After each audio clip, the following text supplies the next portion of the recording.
Fantastic. Hello there, Master Hellish here, and welcome back to my Kerbal Space Program Let's Play. Now, since last time, I've been to the moon. You can see here me launching and getting off the launch pad with our science vessel. We needed a few more science in order to be able to get the next stage, the next item for our dual vessel. So I went to the moon, and you can see here I went to the moon. I actually went to the North Pole. Or was it the South Pole? I think it was the North Pole. Fairly sure it was the North Pole. And went around, did some science, and then just came back again. And now we can go to the tracking station and find out our science lander. Here it is, the Science Lander Mark III, landed over here on the ground. Let's go over there now.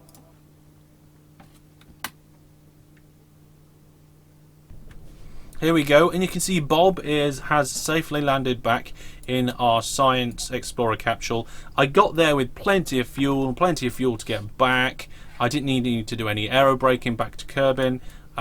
All went very much to plan, actually. Very nice, simple, boring mission. We've been to the moon many a time, so I thought, no need to show you guys that. But now we can recover this vessel with Bob. And let's see how much science we've got. So 382 science was earned from that mission, putting us up to 513 science. Fantastic. So you can see we've got all these science reports back, we've got all these parts back, and of course Bob Kerman's back as well. No XP, but he's ready for his next assignment. So let's go over to R&D. Here we are, over on R&D, and there was one particular thing we wanted, wasn't it? It was nuclear propulsion. We want this atomic rocket motor to be able to actually fly around and do what we need to do. Now, this rocket motor, according to this, just uses liquid fuel, which would be really cool because it means we don't have to take oxidizer with us. So let's research that, purchase the part. That was a hefty bill, actually, to purchase that, but we've got that sorted out. Now, we've still got 213 science left, so we could actually also purchase something else while we're here. We could do the control, which gives us reaction wheels and vector engines, or we could have advanced landing, which gives us the medium landing gear. Now, I've been trying to make some space planes in my spare time, and that medium landing gear will be a fantastic help because basically, whenever I try and take off with a small landing gear with a large plane, the landing gear explodes. The other option is that I go over here to get these components. To be honest, air brakes would be cool, but I really want this the landing gear. So I'm going to research that whilst we're here. Okay, let's go and see what we've got next then. So we've sent Bob out to collect some science. We've used that science to get our atomic engine. It's now time to go to the vehicle assembly building, where, since last time, our vehicle has had an upgrade. It's not really an upgrade per se, it's more of an expansion. We have now got some pretty big fuel tanks attached to the side of our dual vessel, and also some solid boosters too, which end in these twin bore engines. These are now what are going to lift the whole thing up in one massive bulk into space. Now, there's been a few little quirks with this. First of all, I hit my part limit whilst building this. We're now exactly at 255 parts, which is our part limit. We can't afford to expand the vehicle assembly building anymore. What I did do is that I decided to take off the RCS units from this main middle section. I thought this middle section here, we don't really need to turn this around. We don't really need to do anything with it. It can just float there because the main engine unit on the end here, the lander itself, can drag it around no problem. So we don't really need any RCS on it. For some reason, I did decide that it should still have its control, and it's got its own probe, and it has got its own battery bank, but it hasn't got any reaction wheels, and we could do with some reaction wheels in order to make it turn just a little bit. So if we go into command and control and put the small inline reaction wheels on here, that will help it turn. I'm aware we're over part limit now. We also, I thought, well, I've had to drop a couple of these rounded monopropellant tanks as well.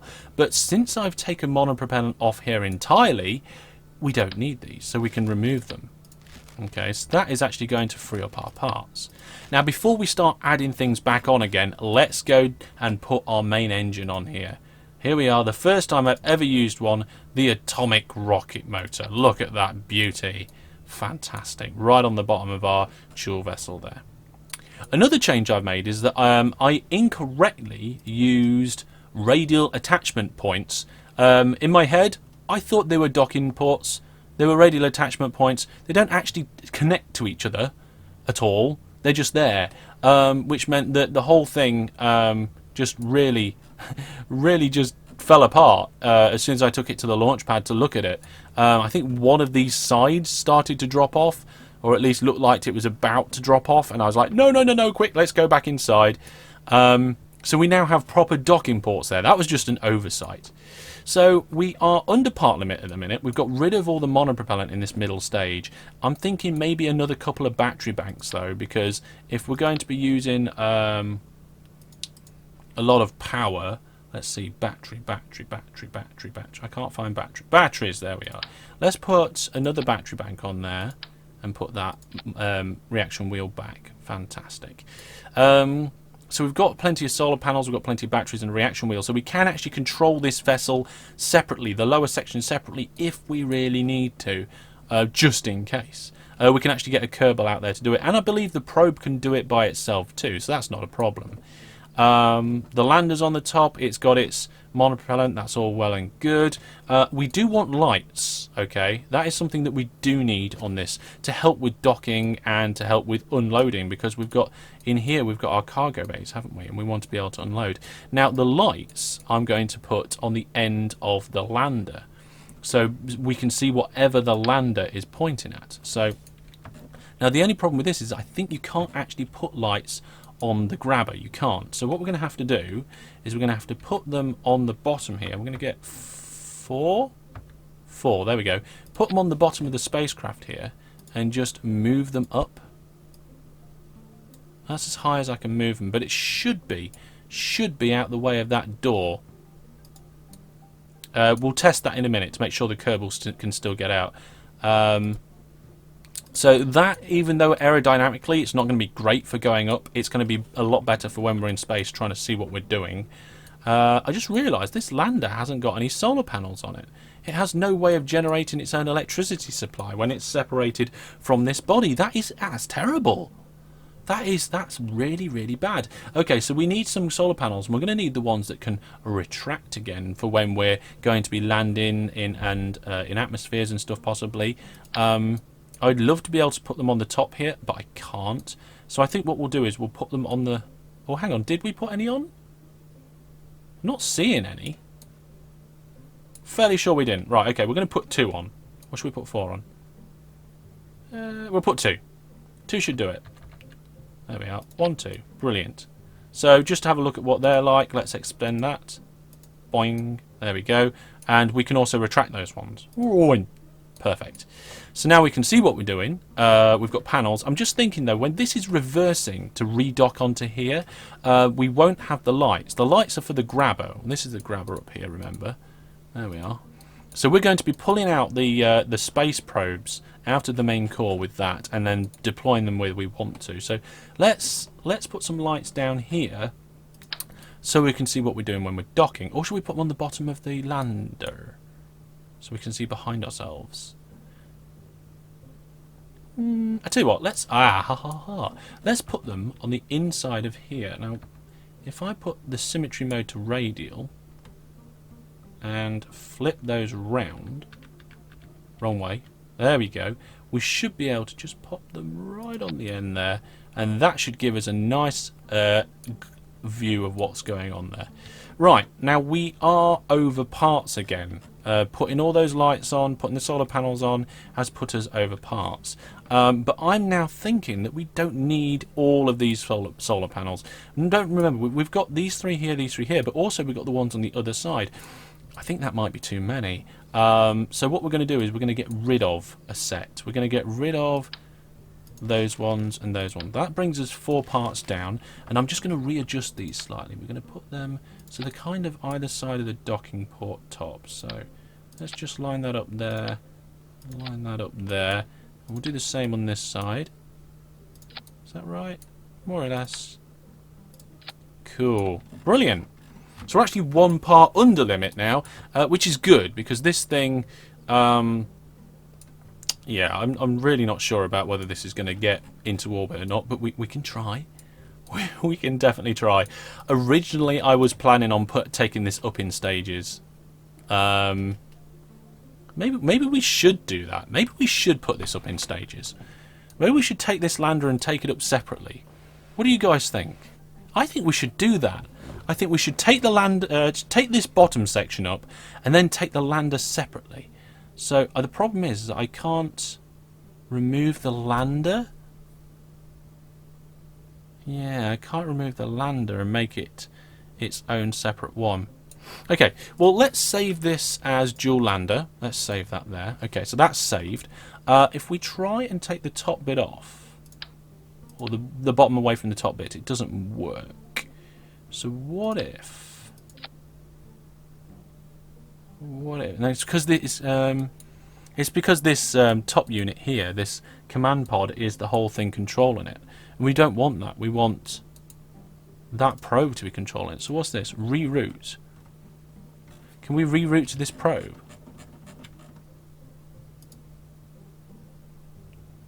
Select part as the new route. The probe. Ah! Ha ha ha. I think I did it. Can I now take the top off? I can! Okay, so there's the top gone. This is going to be the dual main stage. Oh, hang on. No, we gave it a name, didn't we? We called it the Prometheus. So we're going to change this now from dual vessel to Prometheus. Prometheus.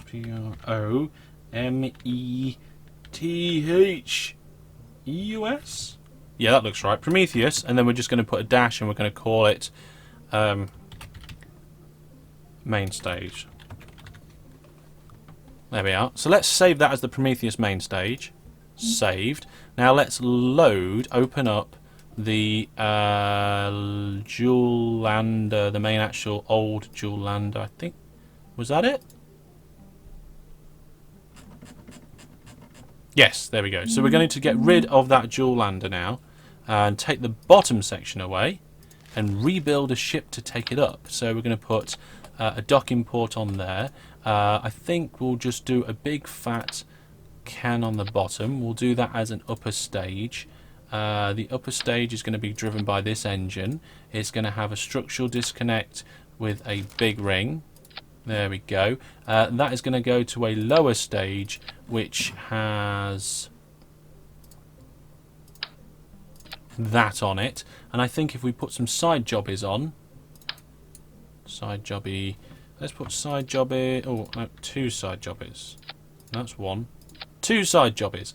And on there we'll have the big fat boosters. Now, I would have thought, right, based on my rough experience with this game, that would be alright, apart from the fact that the booster's the wrong way. Let's move that boost around.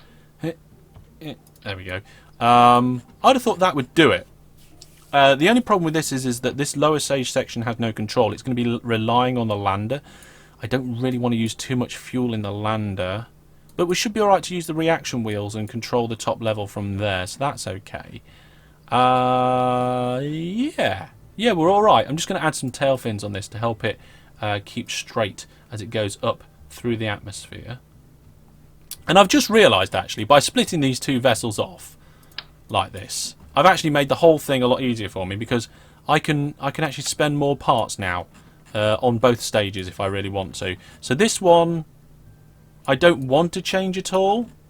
I want to keep that as it was. This is the dual, not the dual lander. This is going to be the Prometheus lander.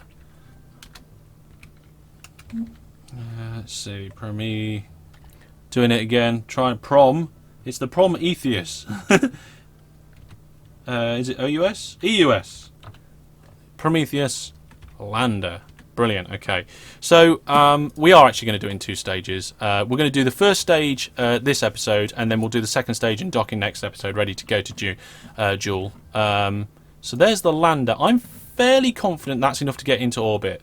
In fact, it's probably way too much fuel to get it into orbit. I'd rather do too much than too little. Let's put the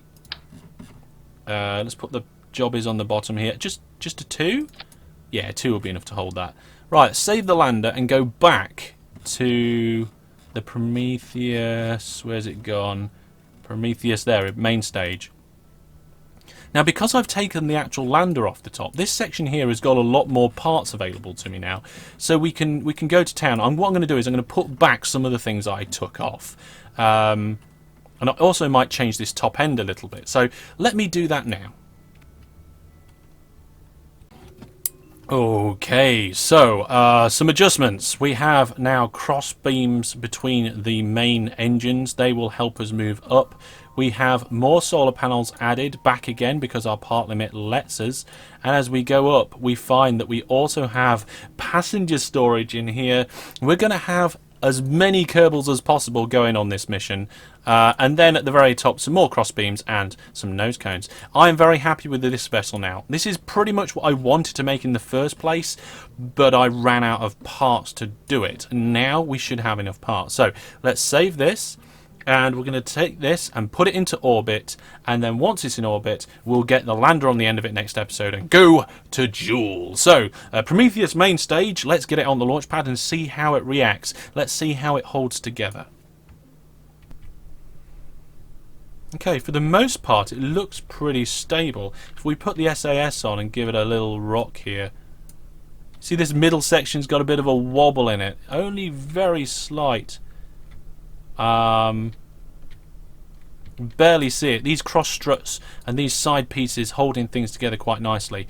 That is pretty good. The only problem is there's no Kerbals on board. So we'll go inside, we'll get the Kerbals on board, and then I think we'll give it a go. Okay, so Jebediah, Bill and Bob, they're going to be taking the main lander. We'll get Valentina to sit in one of the cockpits. She's a pilot. Gursley, oh no, wait, Tom Gunn, you're our other pilot. And that leaves a couple of people are going to get left behind.